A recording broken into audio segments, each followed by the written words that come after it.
La semana en RCR. Actualidad, entrevistas, comentarios del acontecer nacional e internacional en la semana de RCR TV.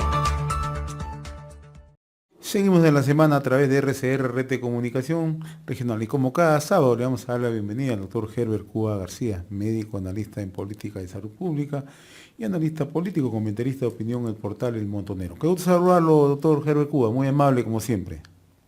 Muy buenos días y un saludo a través suyo a todos los peruanos. ¿Por dónde comenzamos? Hay bastante información en la presente semana, ¿no? Una de ellas, naturalmente, la Fiscalía ha comprendido dentro de las investigaciones por presunto lavado activo a Dina Boluarte y también a Henry Shimabukuro, ¿no? Y ayer la captura de Heiner Alvarado, ¿no? El exministro de Vivienda, Construcción y Saneamiento. Tenemos también el tema ya confirmado de la llegada del niño costero. Será débil, pero la gran pregunta es cómo lo vamos a enfrentar, ¿no? ¿Por dónde comenzamos? A ver, le puse Mire, una baraja. sí, yo creo que el abanico es amplio, pero vamos a empezar por los temas políticos ¿Ya? que creo que han sido de relevancia. Esta semana ha tenido un evento en Lima, que es el evento de Foro Madrid. Foro de Madrid, que tiene relevancia por varios motivos. El primero de ellos es que pretende impulsar desde Perú una estrategia a nivel de Sudamérica frente a los gobiernos vecinos que se encuentran en las otras orillas ideológicas. Y por otro lado también se ha esbozado al interior de este foro algunas tendencias interiores que matizan de alguna manera las posibilidades políticas de los partidos en el Perú y en América Latina. Me refiero a un afianzamiento del movimiento liberal por un lado y por otro lado a un afianzamiento del movimiento conservador. En ambos casos podríamos señalar que no es tanto una división actual o una percepción actual. Eso es todo el movimiento que hubo en el siglo XX. Porque en el siglo XX hemos tenido tres grandes movimientos ideológicos potentes. Uno fue el neoliberalismo, el segundo fue el fascismo y el tercero fue el comunismo. Y esto se traduce básicamente en que ambos sectores se tienen que ver la forma de confluir esfuerzos para poder frenar esta sonada que viene desde la izquierda. Sin embargo, esto es precisamente el meollo de la política continental y quizá la incapacidad de poder formar grupos políticos más consistentes en miras a elecciones posteriores. Este es un primer evento. El segundo evento es que la izquierda también pretende agruparse. Existe una serie de mecanismos que vienen promocionando de hacer grupos, consolidar grupos más homogéneos. Y hemos visto cómo inclusive ya en las votaciones que hay dentro del Congreso, la izquierda se maneja casi en forma homogénea en sus votaciones, tanto para blindar a los gobiernos de Vizcarra, Sagasti y Castillo, como para enfrentar a las propuestas del presente gobierno.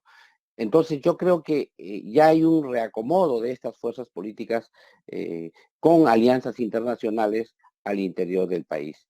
Y el otro tema que sí parece importante, ahora sí ya pasando al tema ya más local, está en que el gobierno ha pretendido hacer una mirada mucho más amplia en su gestión, escuchar la experiencia de gobiernos anteriores, escuchar a políticos que ya han gobernado el país y esto con miras a poder generar algunos mecanismos innovadores en esta circunstancia para salir del impasse político.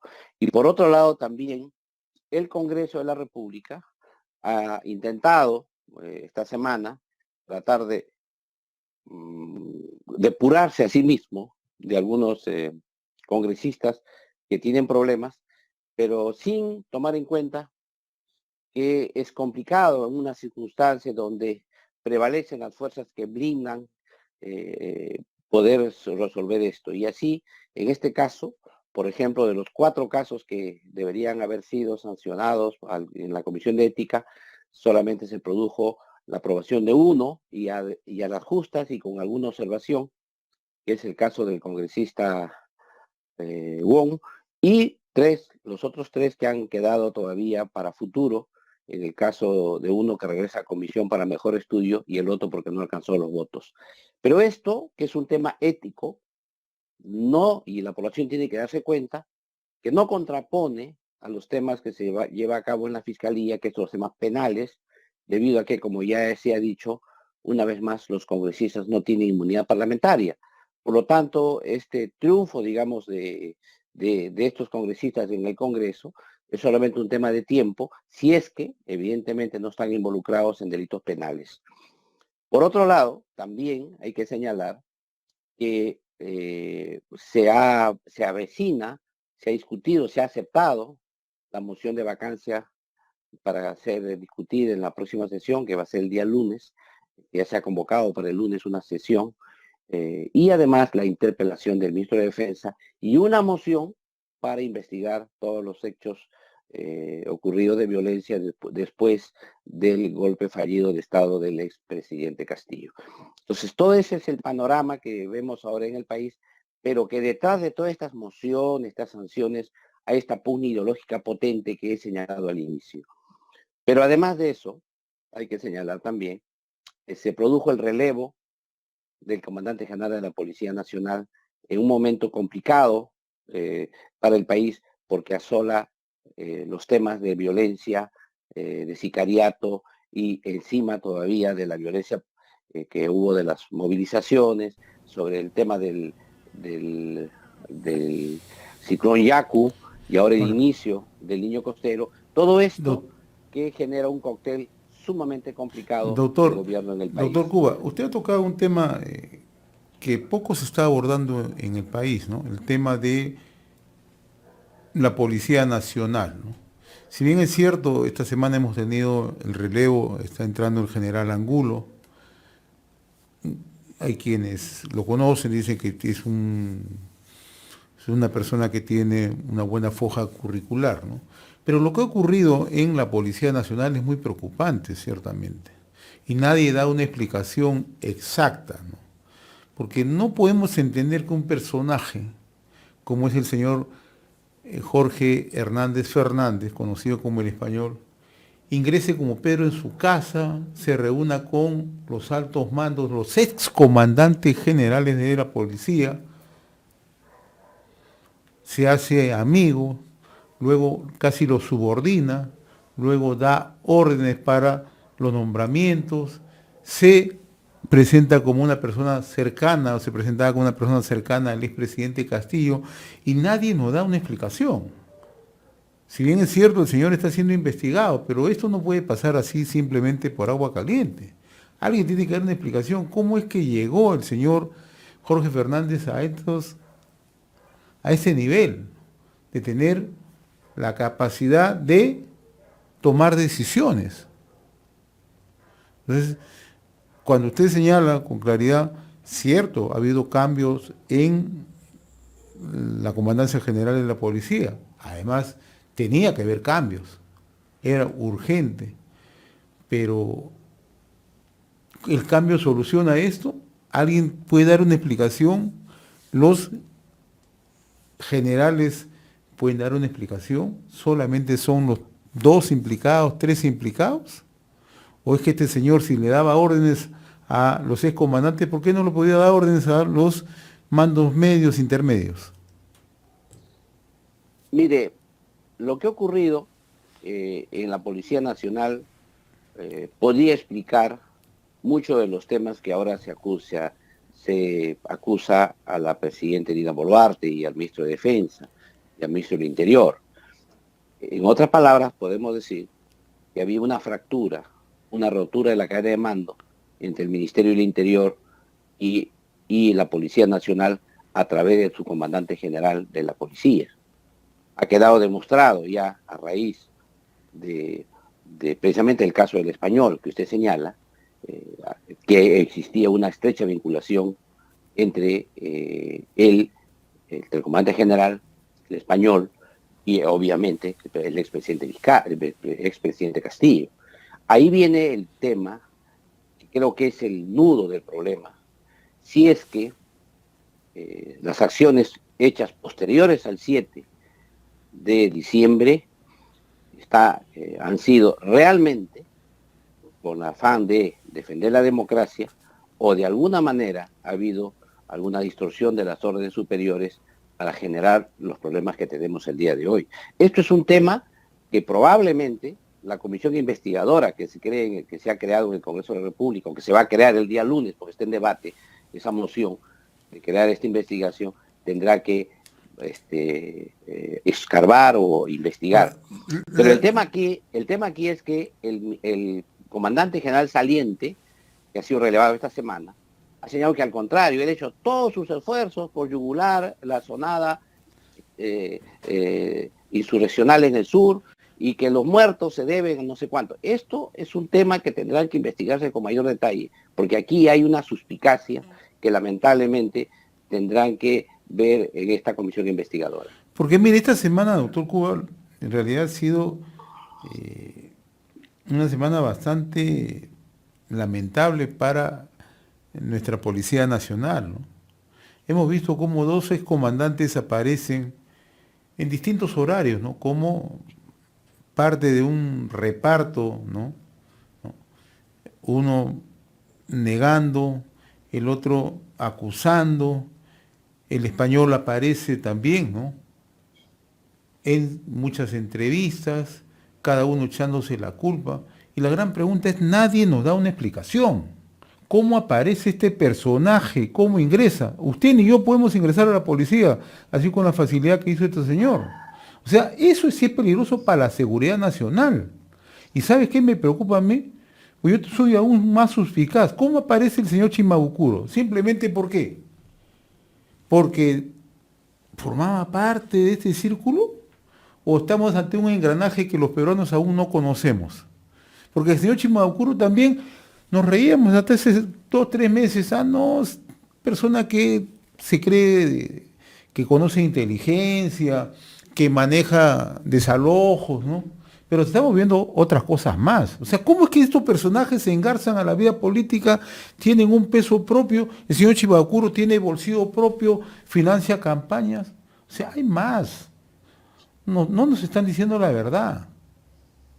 Ya, mire, curioso también es que después que el español haya declarado a los medios de prensa, cuando acude a la comisión de Guarda fiscalización, silencio. dice, no puedo hablar. Ah, qué curioso. Guarda Después silencio. que declaró en todos lados, no guarda silencio. Que me han llamado la atención desde la fiscalía para que no declare. Es decir, la fiscalía le dice en el Congreso no declares, pero cuando está en los medios no le dice que no declare. Y yo creo que esos argumentos tienen otra connotación, y aquí hay un discurso doble, que es lo que vamos a desentrañar. Y creo que esta comisión que va a iniciar el día lunes, si es que se aprueba la moción, va a ser sumamente importante para poder escuchar lo que usted señala. ¿Qué pasa aquí? ¿Cuál es el otro mensaje que no nos ven, que no podemos ver? Pero acá hay algo cierto. ¿Cómo es posible, desde el 7 de diciembre hasta la de esta semana, que aquel que coordinaba con el operador político, porque es obvio que era un operador político de inteligencia, el español, porque él señala que ha tenido el encargo del propio presidente y por eso lo recibía el comandante general de la policía, ¿cómo es eso que él mismo sea el que luego haya podido combatir aquellas marchas y movilizaciones que había ordenado el expresidente Castillo? Entonces ahí viene el tema, ¿en qué medida esas intervenciones policiales fueron las idóneas, las adecuadas para poder sofocar estas movilizaciones? Algunas justas, pero hay que ver que había abuso de la protesta y del derecho a la protesta, y en ese caso la policía se presentó inerme frente a esto. Estos temas tienen que investigarse detenidamente, porque finalmente es bien fácil decir, ¿sabe qué, señores? El responsable político de todo lo que ha ocurrido en estos momentos es la presidencia de la República. O fácil decir es el ministro de Defensa o el ministro del Interior. Pero ¿qué hay del órgano encargado de llevar a cabo las acciones y las órdenes de los sectores políticos, que en este caso el comandante general de la policía, ¿Qué hay de ello en esta Doctor esta Cuba, etapa? usted ha puesto un punto bien interesante. Mire, el español ahora tiene la relevancia que conocemos, pero yo recuerdo hace 2 meses atrás, cuando había toda la efervescencia de las movilizaciones en Lima, los medios de investigación periodística ya lo mencionaban a este señor, aparecía en las marchas. Entonces la gran pregunta es, ¿cómo una persona que tenía un nexo directo con los comandantes generales de la Policía Nacional aparece en esta marcha, ¿no? O sea, no se logra entender en exactitud, ¿no? Cómo este señor aparece en las marchas, o sea, que eran alentadas por, naturalmente, contra Dina Boluarte, y tenía cierta capacidad de definición en la policía. Claro, O sea, lo eso que ha no puede señalado, pasar desapercibido. La verdad que cada vez que este señor declaraba, yo decía, ¿cómo es que este señor ha ingresado al Ministerio Público? Primeramente al Ministerio del Interior. Usted alguna vez, yo he tenido oportunidad como periodista de ingresar al Ministerio del Interior y la verdad que a mí poco más me volteaban para poder saber qué es lo que llevaba. Porque así son los controles. Pero este señor se paseaba. no, pero es más, se reunía en su propia casa, Así le decía, venga, al general. a su casa, y ahí donde tenía al cuñado, a los hermanos. O Así sea, es. el tema aquí, o los sobrinos, el tema aquí de fondo está en que cuando se le ha preguntado al ex comandante general qué hacía ahí, él decía que recibía información relevante de inteligencia para luchar contra estos movimientos abusivos de las marchas, etcétera, etcétera. Pero eso es así o es exactamente al contrario, más bien contrainteligencia. Por eso es que eso se tiene que estudiar y determinar, y probablemente la Fiscalía tiene una hipótesis de trabajo. Sin embargo, también desde el punto de vista político, creo que es relevante que el Congreso de la República investigue. En todo caso, aquí viene la otra pregunta. Él está libre. Entonces, él tiene probablemente, sigue acopiando información, probablemente sigue viendo la forma de colaborar con quién, con qué lado colabora y con qué parte, y en qué circunstancia está hoy. Es probable que eso todavía tarde en desentrañarse, porque requerirá primero que la Fiscalía avance en sus investigaciones y el Congreso de la República, si es que se aprueba la moción, haga lo propio a partir del día lunes. Pero acá hay otro tema que yo creo que es complicado. Es el tema que la economía del país sufre en estos momentos ya los embates de esta crisis política. Se ha ralentizado este primer trimestre el crecimiento económico del país y claro, si seguimos en esta misma tónica, es probable que eso no alcance para luchar contra la pobreza y tengamos un incremento de pobres hasta fin de año. Por eso es que creo que esta semana también, y aquí eso es una cosa positiva, se haya podido tratar de aglutinar con diversos sectores políticos para empezar a reanimar la economía, darle mayor inversión, darle fuerza con Punche Perú, que es un lineamiento de política importante que ha dado el gobierno, y esperamos que en este segundo trimestre del año la economía del país empiece a mejorar. Sin embargo, a pesar de todo esto, hay que señalar también que hay una crisis internacional importante, hay quiebra de bancos en los Estados Unidos, en Suiza, hay problemas financieros en otros países de América Doctor Latina. Cuba, no se y olvide del todavía, modelo boliviano, el ocaso del modelo boliviano. y No se encima, olvide, el caso, no se olvide, porque encima, ese tema en realidad poco se está tocando en el Perú. Acá humildemente lo estamos tocando en RCR. ¿Por qué? Porque va a tener repercusión, ya tiene repercusión. Los hermanos bolivianos ya empezaron a protegerse cuando hay esos temores en el dólar. Ya no tiene reservas Bolivia, no tiene reservas, lo ha advertido el Fondo Monetario Internacional. Entonces, ¿sabe qué han hecho? Han chocado ya con la plata de los pensionistas de la AFP, que es ya lo último que se hace en las economías. Y nadie ha dicho nada acá. No, al contrario, sí. Al contrario acá, la Comisión de Trabajo ha aprobado Así es.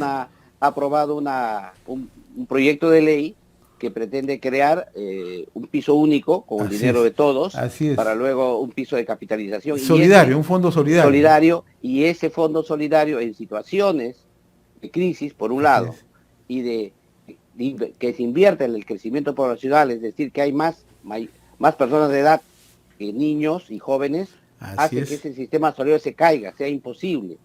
Por eso es el problema en Francia. Entonces, yo creo que en esas circunstancias es remar contracorriente. Eso es una propuesta muy ideológica, pero es contracorriente. Este tema económico, que inicié con el tema de Estados Unidos, Suiza, Francia, y usted ha remarcado bien, Bolivia, pero no solo Bolivia. También hay problemas a nosotros vecinos, incluso Colombia, Argentina, Chile, es decir, y el Perú en ese momento tiene mayor capacidad de aguante, tiene resiliencia, pero eso tiene un límite si no logramos formar un gran pacto político para salir de ese momento.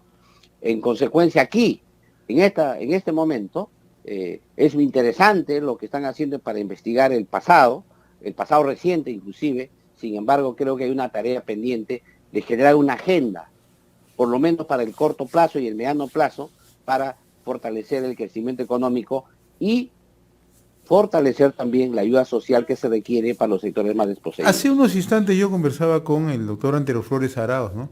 Y él decía, muy preocupado, que no hay una capacidad de desprendimiento de los sectores políticos del centro ni de la derecha. No hay ese desprendimiento. Todos se sienten iluminados, todos quieren ser presidentes de la República. Lo decía con suma claridad hace unos momentos. ¿Usted también tiene esa percepción? No. Yo creo que no es así. ¿Si no? Lo que sucede en el Perú es que la crisis ha sido tan fuerte que generar un proceso electoral en una circunstancia como la que tenemos hoy día es agregarle mayor gasolina al fuego.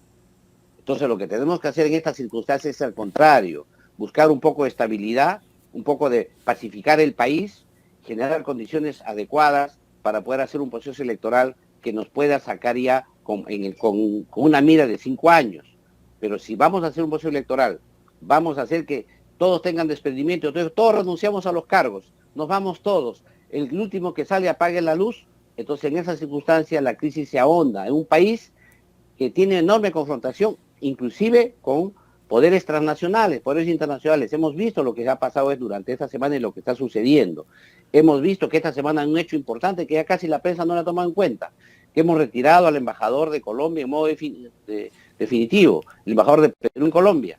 ¿Por qué? Precisamente porque sigue el proceso injerencista de algunos países de la región. En ese sentido, creo que al contrario, lo que tienen que hacer las instituciones es depurarse con mecanismos democráticos en estas circunstancias. No es que no se quieran los cambios, pero hay que hacerlos de acuerdo a un proceso de estabilidad política sin rifar el país, sin ponerlo a la suerte, a ver quién gana en este periodo. Vamos a ver quién gana. Vamos mañana a la elección a ver quién gana. Y quién gana, vamos a ver, gana a la izquierda, gana a la derecha y qué sector más radical es el que gana mañana. Eso sería continuar con una confrontación polarizada hacia el futuro. Creo que más bien lo que se pide en estos momentos es que haya sensatez y que los poderes políticos se depuren. El Poder Ejecutivo tiene que hacer los cambios relevantes en su sector para mejorar, tiene que hacer una depuración de todos los elementos que son antidemocráticos que tiene el gobierno, el Poder Legislativo tiene que hacer lo propio e inclusive el Poder Judicial. Creo que eso es muy importante y también en esto se ha dado un avance enorme. La semana pasada también, a fines ha salido una ley que cambia algunos aspectos sobre el tema de los fiscales provisionales. Que eso le va a dar mayor posibilidad a la Fiscalía de la Nación de poder reestructurarse a nivel de la Fiscalía de la Nación. Son temas que son pequeños, pero que están aparentemente aislados, pero que en el fondo lo que hacen es fortalecer el Estado de Derecho en el país y haciendo lo que la democracia tiene que hacer, depurarse a sí misma, porque de otro contrario, los movimientos populistas o dictatoriales demuelen la democracia si es que creemos que va a haber un poder externo que pueda resolver los problemas que tiene al interior la democracia. Doctor G.B. Cuba, no quiero perder de vista lo que usted abordó esta semana, uno de sus artículos, Su Salud y la nueva Plataforma Nacional de Turnos Asistenciales. Coméntenos, por favor. Mire, antes de expresarle ese tema, quiero saludar la sentencia del Tribunal Constitucional que autoriza que el gobierno no pueda entregar la píldora el día siguiente en los establecimientos de salud en modo gratuito. Eso es algo que se venía haciendo de hecho. Sin embargo, creo que esto significa ya el otorgamiento de un derecho, no porque las mujeres no lo usen, sino porque se subsidie el uso cuando sea necesario, que ese es el tema de fondo, que el Estado, el gobierno pueda crear mecanismos para que hacer que la población reciba este anticonceptivo que al final, con su propio dinero, lo podían comprar en la farmacia toda la población peruana. O sea, desde el punto de vista médico no cambia, pero sí cambia desde el punto de vista de salud pública, porque permite precisamente que la población acceda a ese anticonceptivo de emergencia. El otro tema que hemos analizado este día es cómo es que una institución, ¿no?, que está hecha para supervisar las acciones de los actores en el denominado mercado de la salud, interviene ya, quiere intervenir directamente en la gestión de los recursos humanos de las clínicas privadas, de los hospitales públicos, etcétera, por el hecho de que tiene un poder de supervisión. Y además, creando mecanismos regulatorios, cuando no tiene esa función, porque no es un órgano regulador del Estado. Su salud o la Superintendencia Nacional de Salud no es un órgano regulador del Estado, está adscrita al Ministerio de Salud, no está adscrita a la PCM como todos los organismos reguladores, y además ha confeccionado una plataforma, no sabemos cuánto ha sido el monto y el gasto para crear esa plataforma, y no sabemos de dónde ha tenido los fondos, porque si tú creas una plataforma que no está de acorde con los fines y las competencias de tu institución, ese dinero, ¿de dónde salió? Porque evidentemente el presupuesto público tiene reglas de gasto y tienen que los gastos tienen que estar alineados a sus fines y competencias. Esto es un primer tema que no se ha resuelto. El segundo tema es que no hay una base legal al respecto. No sabemos qué normas han utilizado para crear esto. Pero lo más grave de todo es que se pretende resolver un problema que no le compete a la Superintendencia de Salud. Es un tema de la asistencia de los médicos o profesionales de la salud a sus puestos laborales, es decir, para hacer el control de asistencia y permanencia de los servidores en sus establecimientos. Y esto es, como es natural, esta es una competencia neta de los jefes inmediatos, de los directores y del ministerio, y por el lado de los privados, de los dueños de las clínicas y de los funcionarios que están en las clínicas. Por otro lado también, los trabajadores tienen derechos. Un trabajador tiene derecho a no ir a trabajar hoy día. Si quiere no va a trabajar, llama por teléfono, señor, me siento mal, no voy a trabajar. Y se acabó. ¿Qué pasó? Se cargó el sistema de la superintendencia. Va a tener que justificar que un trabajador faltó, que va a tener que adjuntar documentos, que ahí viene el tema. Por otro lado también, los trabajadores en el sector público tienen diversas modalidades de trabajo. Hay 728, 276, hay 1057, etcétera, y encima hay aquellos que son llamados proveedores, que son los terceros. En las clínicas privadas es mayor todavía la diversidad de medios de trabajo. Hay médicos que son asistentes libres. Llaman por teléfono, tengo un paciente, voy a examinar, acude y se va. No es que el médico llega, marca tarjeta, estaba 6 horas en el establecimiento y luego se va a su casa y tiene que tener programado con antelación de 3 meses. Eso no ocurre, pues. Son asistentes libres.